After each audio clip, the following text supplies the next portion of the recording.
Here we have a little dab of nice wet paint.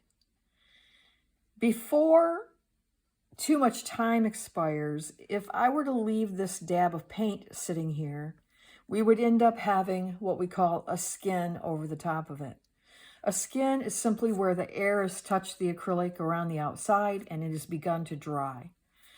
All of your paint will dry within 10 minutes if you've painted it onto a canvas. Something more like this where it's thicker, kind of standing up a little bit.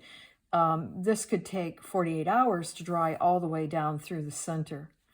So in order to keep this paint on my palette wet longer, I'm going to bring out a misting spray bottle to mist over my paints once I've got them laid out, to keep the skin from forming, because the air is drying and our base is water.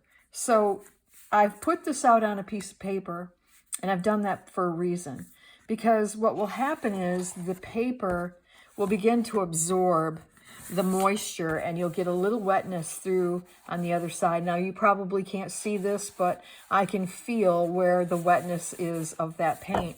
So when we turn it over, then we know that this paint isn't only drying on the top surface, it's drying underneath too, because the paper is pulling the moisture out. That's why we use a different kind of palette. And in the next video, I'll show you some different palettes that you could choose that would work wonderfully for acrylics.